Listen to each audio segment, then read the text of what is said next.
Bismillahirrahmanirrahim. Assalamualaikum warahmatullahi wabarakatuh. Waalaikumsalam warahmatullahi wabarakatuh. Alhamdulillahirabbil alamin. Nahmaduhu wa nasta'inu wa nastaghfir wa na'udzu billahi min syururi anfusina wa min sayyiati a'malina. Man yahdihillahu fala mudilla lahu wa man yudlil fala hadiya lahu. Pertama-tama, mari kita panjatkan puji dan puji syukur kehadirat Allah Subhanahu wa taala karena kita masih diberi kesehatan dan kesempatan untuk masih bisa melakukan pelajaran ini. Salawat serta salam tak lupa kita curahkan kepada junjungan Nabi besar Nabi Muhammad SAW, Nabi yang telah membawa obor fid dunia wal akhirat. Langsung saja kami dari kelompok 13 akan mempresentasikan makalah kami yang berjudul Dakwah Wasatiyah dan Moderasi Beragama. Karena saudara Nasruddin belum ada, jadi saya yang akan membacakannya. Pengertian wasatiyah. Wasatiyah adalah ajaran Islam yang mengarahkan umatnya agar adil, seimbang, bermaslahat, dan proporsional, atau sering disebut dengan kata moderat dalam semua dimensi kehidupan. Wasatiyah atau moderasi saat ini telah menjadi diskursus dan wacana keislaman yang diyakini mampu membawa umat Islam lebih unggul dan lebih adil serta lebih relevan dalam berinteraksi dengan peradaban modern di era globalisasi dan revolusi industri, informasi dan komunikasi. Wasatiyah Islam bukanlah ajaran baru atau ijtihad baru yang muncul di abad 20 Masehi atau 14 Hijriah, tapi wasatiyah Islam atau moderasi Islam telah ada seiring dengan turunnya wahyu dan munculnya Islam di muka bumi pada 14 abad yang lalu. Hal ini dapat dilihat dan dirasakan oleh umat Islam yang mampu memahami dan menjiwai Islam sesuai dengan orisinalitasnya dan sesuai dengan konsep dan pola hidup Nabi Muhammad SAW, sahabat dan para salaf saleh. Wasatiyah Islam, moderasi Islam dalam Al-Quran. Al-Quran telah disepakati secara konsensus ijma oleh para ulama Islam setiap generasi dari masa Rasulullah SAW sampai kiamat bahwa dia adalah referensi utama dan tertinggi dalam Islam, baik secara akidah dan syariat maupun secara ilmiah. Al-Quran telah menjelaskan dengan mendasarkan akuratif dan relevan tentang hakikat, arah pemikiran, wasatiyah, dan kehidupan umat Islam pada banyak ayat dalam Al-Quran. Dari isyarat Al-Quran ini lahirlah pandangan-pandangan dan konsep serta manhaj moderasi Islam dalam setiap aspek kehidupan umat. Wasatiyah bermakna sikap adil dan pilihan.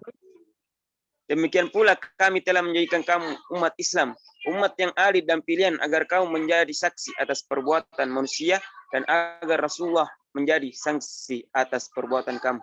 Quran Surah Al-Baqarah ayat 143. Dari Abu Sa'id Al-Khudri, Nabi SAW menjelaskan makna umatnya, juga menjelaskan bahwa makna wasatan bisa berarti posisi paling baik dan paling tinggi.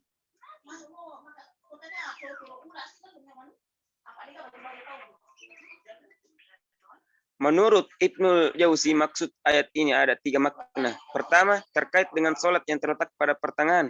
Kedua, paling tengah ukurannya. Ketiga, karena paling afdal kedudukannya. Jadi, tidak ada kata makna lain dari kata utsa dalam ayat ini selain paling tengah, paling adil, dan paling baik. Wasatiyah bermakna di tengah-tengah atau pertengahan. Allah Subhanahu wa taala berfirman yang artinya, dan kuda-kuda perang menyerbu ke tengah-tengah kumpulan musuh. Surah Adiyat, At-Tabari, Qurtubi, dan Al-Qasimi berkata, maksudnya adalah berada di tengah-tengah musuh. Demikianlah hakikat wasatiyah dalam Al-Quran sesuai dengan penafsiran yang dipercaya dan otoritatif berdasarkan riwayat yang sahih. Dari 4 ayat Al-Quran yang berbeda, wasatiyah dalam kalimat dan istilah Al-Quran adalah keadaan paling adil, paling baik, paling pertengahan, dan paling berilmu. Sehingga umat Islam adalah umat yang paling adil, paling baik, paling unggul, paling tinggi, dan paling moderat dari umat yang lain. Wasatiyah wasatiyah dalam as-sunnah. Untuk menguatkan hujah bagi mereka yang masih menolak manhaj wasatiyah, penulis mengutip beberapa hadis Nabi Shallallahu Alaihi Wasallam yang terkait dengan makna wasatiyah Islam. Dalam as-sunnah, wasatiyah ternyata telah diucapkan dan dilafazkan oleh Nabi Muhammad Shallallahu Alaihi Wasallam dalam beberapa hadisnya yang dapat dimaknai secara bahasa. Nabi terkadang menyebut wasat bermakna keadilan, ketinggian, keberkahan, terbaik, dan seimbang seperti dalam hadis-hadis berikut. Wasatan moderat bermakna keadilan. Dari Abu Said berkata, Rasulullah Shallallahu Alaihi Wasallam bersabda, pada hari kiamat Nabi Nuh alaihissalam dan umatnya datang. Lalu Allah Ta'ala berfirman, apakah kamu telah menyampaikan ajaran? Nuh alaihissalam menjawab, sudah wahai Rabbku. Kemudian Allah bertanya pada umatnya, apakah benar dia telah menyampaikan kepada kalian? Mereka menjawab, tidak ada seorang nabi pun yang datang kepada kami. Lalu Allah berfirman kepada Nuh alaihissalam, siapa yang menjadi saksi atasmu? Nabi Nuh alaihissalam berkata, Muhammad sallallahu alaihi wasallam umatnya. Maka kami pun bersaksi bahwa Nabi Nuh alaihissalam telah menyampaikan risalah yang diembahnya kepada umatnya. Wasatiyah bermakna posisi tengah dan penuh keberkatan. Wasatiyah menurut para ulama dan fuqaha. Imam Ibnu Jarir At-Tabari adalah Syekhul Mufassirin. Beliau telah menulis tafsir Bima Sur berdasarkan riwayat terlengkap di dunia pada abad ketiga Hijriah. Tafsirnya menjadi rujukan para ulama tafsir di masanya. Sampai saat ini Al-Tabari telah memberi konsep wasatiyah yang lengkap dan mumpun saat menafsirkan surah Al-Baqarah ayat 143 sehingga menjadi referensi pada ulama wasatiyah sampai saat ini. Adapun ulama Imam Abu Hamid Al-Ghazali, di antara ulama besar yang telah memperkenalkan prinsip-prinsip wasatiyah Islam adalah Imam Abu Hamid Al-Ghazali. Beliau berpendapat dalam karyanya Ihya Ulumuddin ketika membahas sikap para sahabat Nabi Shallallahu Alaihi Wasallam terhadap dunia pada bab zuhud. Al-Ghazali berkata bahwa para sahabat tidak berkata di dunia untuk dunia tapi untuk agama.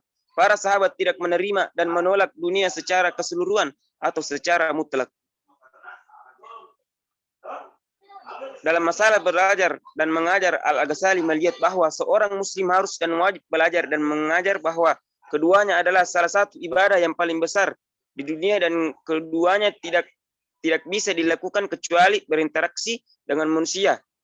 Barang siapa yang dirinya belum berilmu dan butuh belajar dan ilmu, maka baginya harus berusaha sebaliknya bila dia telah berilmu dan mengetahui hal-hal wajib dalam agama serta melihat bahwa dia membutuhkan fokus dalam ibadah, maka dia boleh berusaha.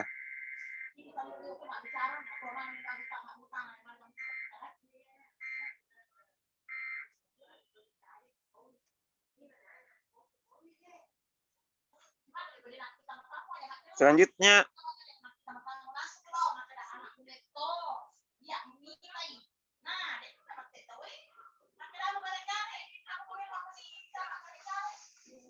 moderasi beragama. Sebagai bangsa yang masyarakatnya amat menjemuk, kita sering menyaksikan adanya gesekan sosial akibat perbedaan cara pandang masalah keagamaan. Ini tak ayal dapat mengganggu suasana rukun dan damai yang kita idam-idamkan bersama. Di suatu waktu, misalnya ada umat beragama yang membenturkan pandangan keagamaannya dengan ritual budaya lokal seperti sedekah laut, festival kebudayaan, atau ritual budaya lainnya. Di waktu yang lain kita disibukkan dengan penolakan pembangunan rumah ibadah di suatu daerah.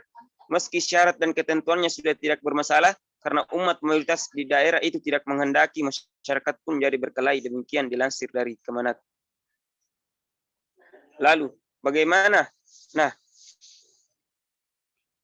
maka ketika kata moderasi disandingkan dengan kata beragama menjadi moderasi beragama, istilah tersebut berarti merujuk pada sikap mengurangi kekerasan atau menghindari keekstreman dalam cara pandang, sikap, dan praktik beragama. Dalam bahasa Arab, padanan moderasi adalah wasa atau wasa yah yang berarti tengah-tengah. Kata ini mengandung makna i'tidal dan tawasun berimbang. Orang yang menerapkan prinsip wasatiyah bisa disebut wasi. Kata wasi bahkan sudah diserap ke dalam bahasa Indonesia dengan 3 pengertian, yaitu pertama, wasit berarti penengah atau perantara. Misalnya, dalam perdagangan bisnis. Maka kedua adalah wasit berarti pelerai, pemisah, pendamai antara pihak-pihak yang berselisih. Dan makna ketiga adalah wasit berarti pemimpin di pertandingan seperti wasit sepak bola, badminton, olahraga, dan lainnya. Adapun tujuan moderasi beragama. Tujuan pembuatan kebijakan penguasa moderasi beragama pada dasarnya untuk mewujudkan ketertiban dalam masyarakat beragama, melindungi hak-hak pemeluk agama dalam menjalankan kebebasan beragama, mewujudkan ketentraman dan kedamaian dalam kehidupan keagamaan, serta untuk mewujudkan kesejahteraan umat beragama. Kemudian, semangat moderasi beragama memberikan inspirasi untuk selalu bersikap seimbang, adil dalam menyusun cara pandang, sikap, dan perilaku kita. Tidak melakukan kekerasan atas nama apapun, baik separatisme, perilaku kita tidak melakukan kekerasan agama maupun hak asasi manusia, apalagi di era digital dan media sosial. Kohesi sosial masyarakat Indonesia memegang menghadapi tantangan. Jadi itulah presentasi dari makalah kami yang sempat saya sampaikan.